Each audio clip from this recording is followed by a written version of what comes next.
Hello and welcome. You watching India First. I'm Gaurav Sawant.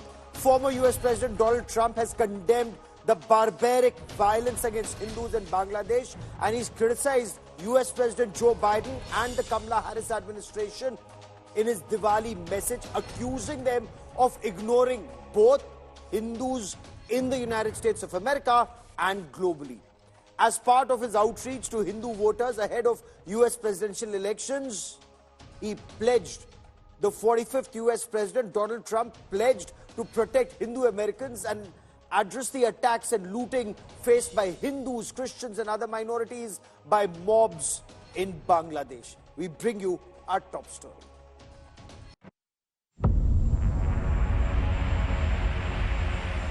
Donald Trump wades into the Bangladesh communal tension issue in his Diwali message. The Republican nominee condemned barbaric violence against Hindus and other minorities in Bangladesh and criticized US President Joe Biden and Vice President Kamala Harris for their handling of the situation. Trump accused Harris, his Democratic presidential rival, and Biden of ignoring Hindus worldwide and in the United States. He promised that under his administration he would protect Hindu Americans from the quote-unquote anti-religion agenda of the radical left. The statement comes amidst targeting of Hindus in Bangladesh after the ouster of Sheikh Hasina from power, an issue that has largely drawn silence from world leaders apart from Indian Prime Minister Narendra Modi. In July and August, several members of the Hindu community in Bangladesh were assaulted and their properties and shops were vandalized by mobs. Reaching out to Indian American voters, since this is, after all, election season, Trump pledged to strengthen ties with India and Prime Minister Narendra Modi if re-elected. The BJP and VHP have welcomed the message from Donald Trump. एक बड़ी अजीब विचित्र विडंबना है देश की और दुनिया की कि जब हिंदुओं के ऊपर हमले होते हैं, हिंदुओं को सताया जाता है, तो न सिर्फ बाकी वर्ल्ड लीडर्स जो है ना चुप्पी साध लेते हैं, अपितु साथ ही साथ उस ऑपरेशन को ऑपरेशन नहीं माना जाता, उसको उत्पीड़न को उत्पीड़न नहीं माना जाता, ऐसी खबरों को छुपाया भी जाता है. तो ये स्वागत कदम है. नरेंद्र मोदी दुनिया के पहले ऐसे ग्लोबल लीडर थे जिन्होंने बांग्लादेशी हिंदुओं पर हो रही रिलीजियस एट्रोसिटीज के खिलाफ खुलकर बोला था, और उनके कॉल के बाद वर्ल्ड लीडर्स इस पर बोलना शुरू हो चुके हैं. Whereas domestically, our vote bank politicians of India Alliance, in particular Rahul Gandhi and Priyanka Vadra, are absolutely silent. Kamala Harris has also shared her Diwali greetings. In a video posted on social media, Harris wished everyone celebrating the Festival of Lights, which marks the victory of good over evil. Bureau Report, India Today. So the Republican presidential candidate Donald Trump raising the issue of atrocities against Hindus and other minorities in Bangladesh, maybe with an eye on US presidential elections and the Hindu-American votes.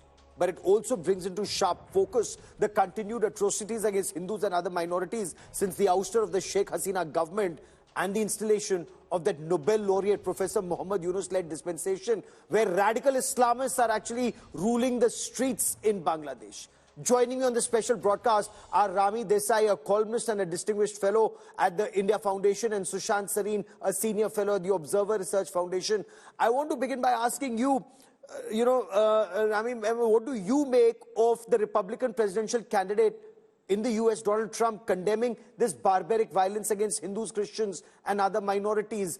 How would Bangladesh, in your view, be reacting to this? Good evening, Gaurav.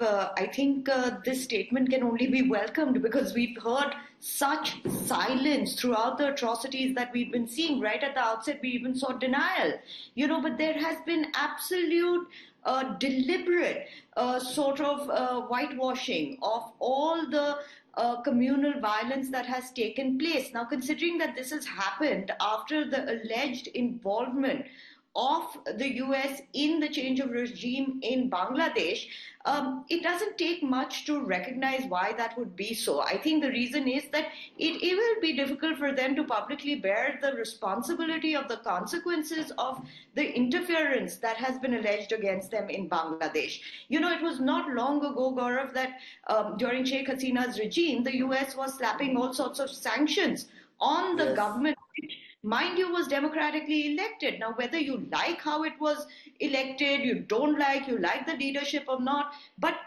the US has always envisioned itself as a mouthpiece for democratic values, you know, but yet And these democratic that just shows, it just shows this hypocrisy of the Biden administration, as several people in Bangladesh also now say. Sushant Sareen, Professor Muhammad Yunus, he's a Nobel laureate.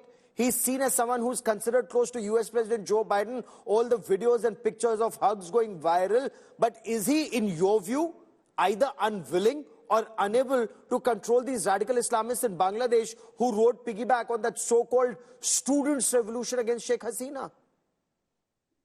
Gaurav, assuming he has his wits about him, given his advanced years, I think he is both unwilling and unable to do anything about it. Yes, he doesn't stop virtue signaling, an art which he has learned how to ingratiate himself with some of the power lobbies in the West, which seem to be batting for him. And in fact, my point of disagreement with Rami is that the Americans were not just silent; they were acquiescent in what was happening. They completely turned a blind eye, and she's right that there was complete denial that something like this is even happening in Bangladesh. And of course, there were a whole lot of Indian journalists who were trying to endorse that same line, as though, you know, these are isolated cases, even though we know that the spate of cases which happened after the ouster of Sheikh Hasina and some of the reprisal attacks which continue, the kind of scenes we keep seeing, you will never see those scenes in the mainstream media of Bangladesh because, of course, it's worse than Godi media also. But you see many of those scenes being put up by Hindus in Bangladesh, including some people with some conscience in Bangladesh, Muslims, who are putting up, the way the Islamists are coming into the universities, threatening students, threatening teachers, the way, non-Muslim communities are being intimidated. It's all in front of everybody. For the Americans or for the Europeans and their media organizations, which are more propaganda sheets than media organizations, to be writing column after column of this great new revolutionary fervor in Bangladesh. This revolutionary fervor is almost like an Islamic revolution taking place with Hizbut Tahrir people, organizations which have been banned in some Western countries, openly being part of the government in Bangladesh. What do you expect to happen out there?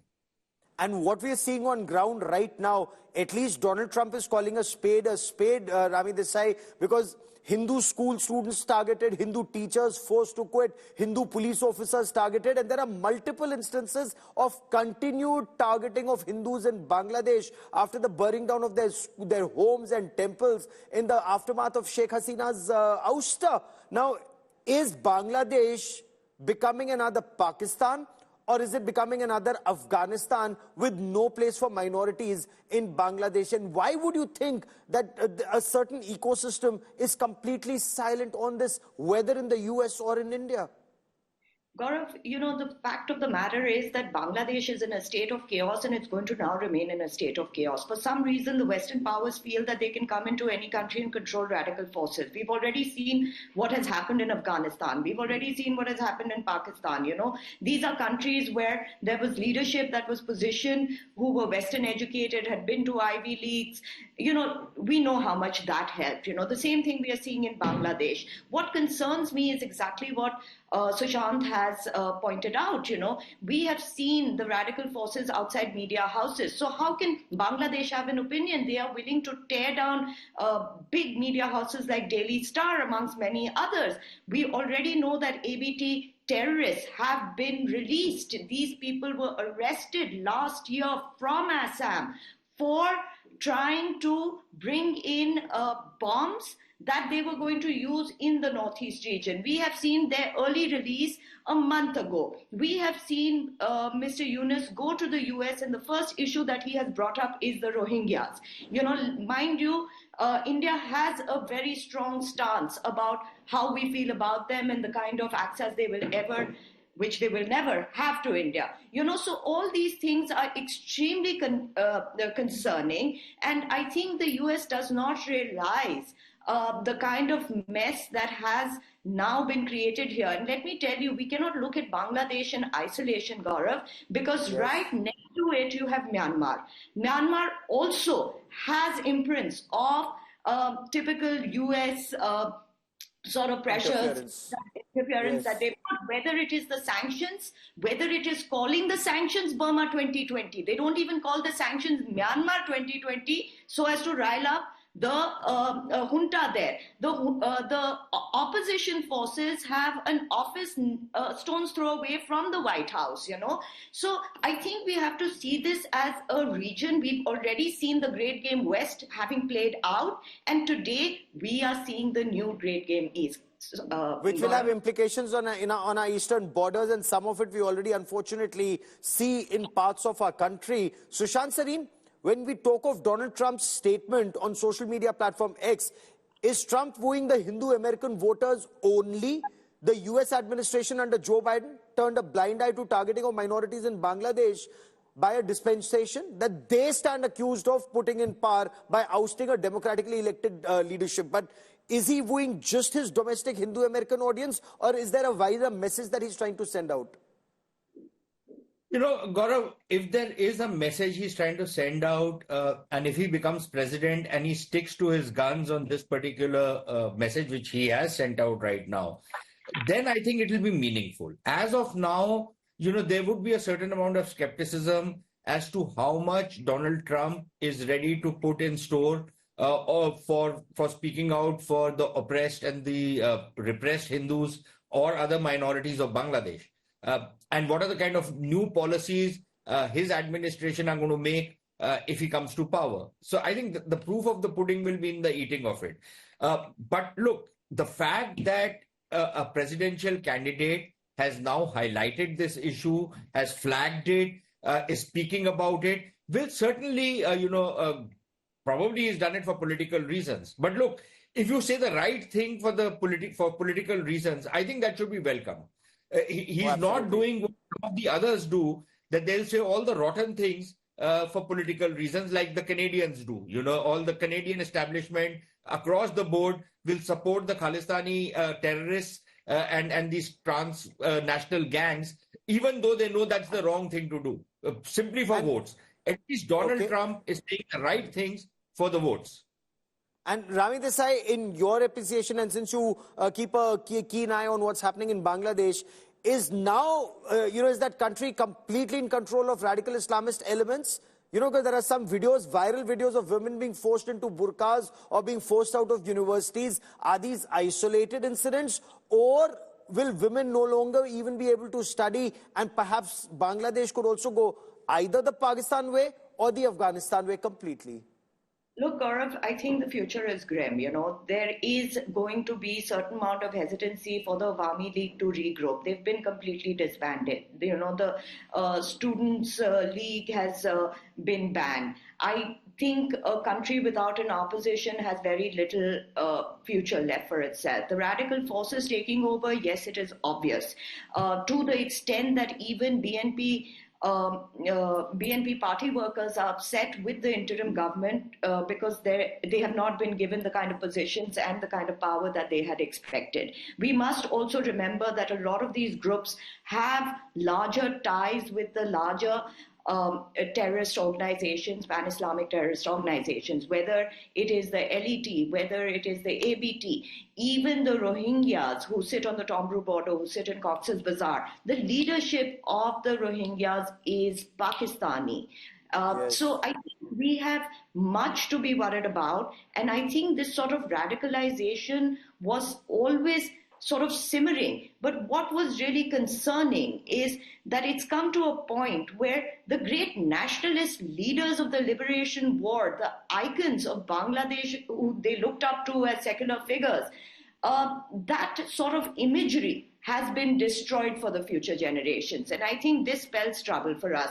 So I wouldn't be surprised. I wouldn't, count on the fact that a proper democratically run election can happen anytime soon. But let me also make this last point. I think the longer that it takes, the better it will be. Because as the interim government continues to flounder, Awami League may have a chance to regroup, rethink, and re-strategize. And I think that is very important.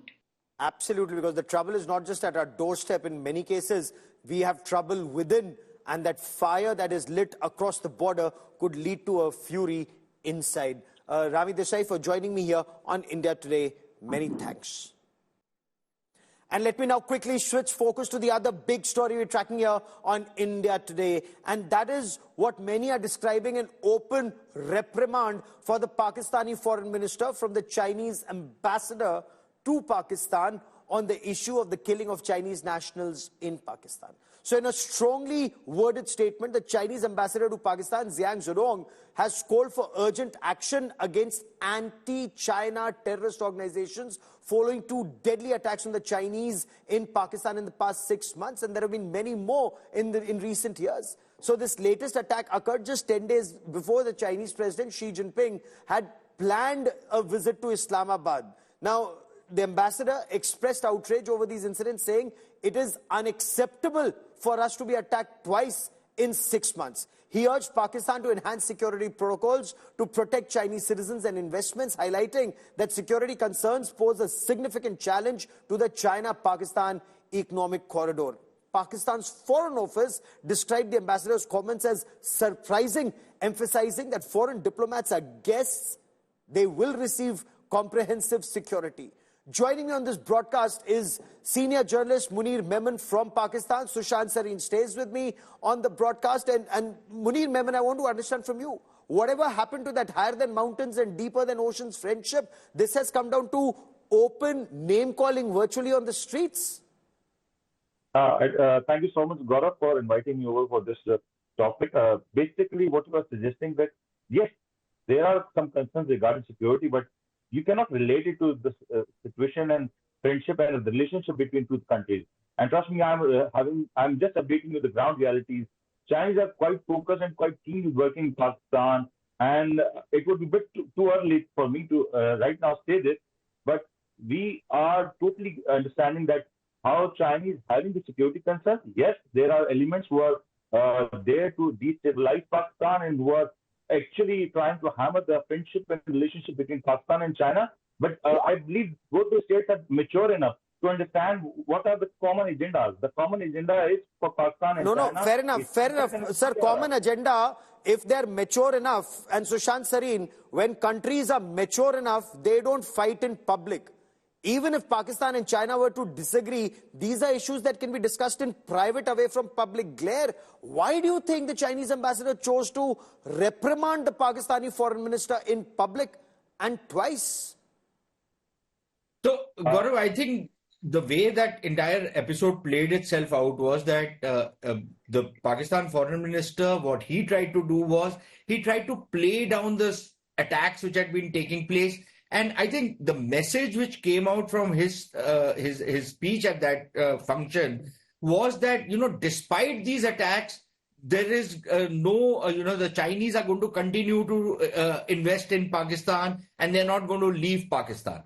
I think the Chinese ambassador was triggered by this because he thought that they're trying to play it down and they do not understand the Chinese sensitivities and the salience of what the Chinese are trying to tell them on the security dimension. So he'd already made a speech and he then rebutted what the foreign minister was saying, which is not exactly a very diplomatic thing to do.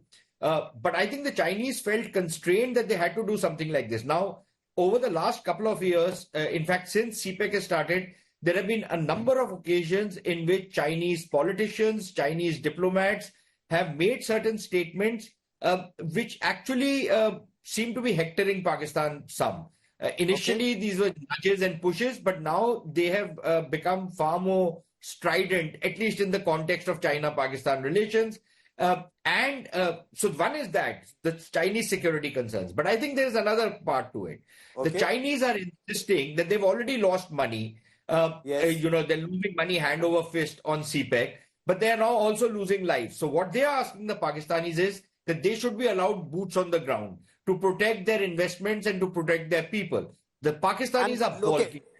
I think this is an opportunity for the Chinese to make a push for that particular stuff. And that's the point I'm coming to, because that's such a huge failure for the Pakistani army in case the Chinese army were to put boots on ground. Munir, the fact remains Pakistan army has failed to protect the Chinese, either their officials, their engineers or workers. And I'm not just talking about the Dasu Dam incident, multiple incidents in the past several years. Chinese are no longer safe even in military convoys or even when they exit airports. So it just goes on to show that the Chinese interests, investments, and even people are not safe in Pakistan. Gaurav, firstly, I'm really amazed that my friend, who is quoting that China is having some issues and they are reluctant in investing in Pakistan. I think the ground reality is entirely different. I don't know where the stats are coming through, but what's actual reality in Pakistan? Yes, there was a terrorist attack. Yes, there was an attack in Karachi, and I was quite nearby that attack. Yes, these are concerns for anybody, and China is no exception to it. But you also understand that the statement of Interior Minister and Foreign Minister, what they said, they are there, they are investing it, and the investigations are done on a very good grounds, and all the updates or all the developments are being shared readily with China, and then another attack takes place, and then another attack takes place. The investigation is taking place in the right direction. What have investigations resulted in? And that question that Sushant Sareen also raised, has the situation come to such a pass that Pakistanis can no longer protect the Chinese and China may have to send in perhaps a division or two of the Chinese army, boots on ground in Pakistan? I'm again saying I don't know the basis of such a statement, because these are the statements which I only hear on the Indian media. On the ground reality, trust me, I'm right now talking to you while I'm sitting in Balochistan. I'm basically from Karachi, but I'm right now sitting in Balochistan, and the ground reality here is different. What my friend is I hope you stay safe in Balochistan. I'm right now in Balochistan. If you want, I can have some snapshot with my Chinese friends and the Chinese authority as well. And surely you'll get it very soon. At the ground reality, I'm really amazed that how can two countries, the two mature countries, the two countries which are having strong alliances, can just do it on the basis of some attack? Yes, we understand the lives of the Chinese matters, and we are really concerned about everyone. But we also understand that threat and terrorism is the one thing which we have to face everyone. And it's not so you only are saying that Pakistan it might be in European countries, it's also in US.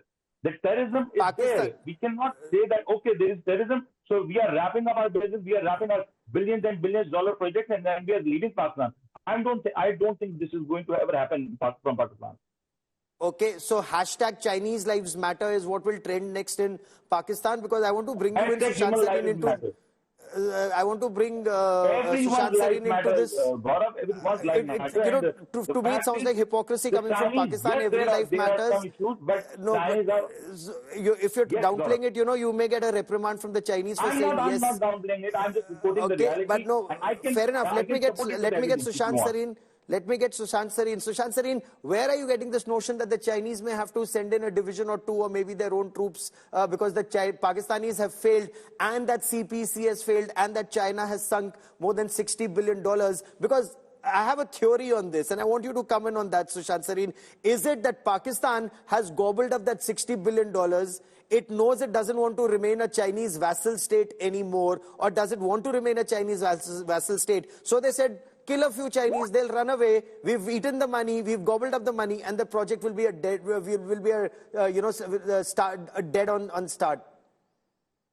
No, Gaurav, it's not $60 billion. It's just about $23-24 billion which the Chinese have invested so far. Okay. The problem is the Pakistanis are not even able to service, their obligations on whatever investments have been made. So one is that problem, which is why I say those projects are not even paying for themselves. And the Chinese know that they're losing money, which is why they're not really investing any more new money.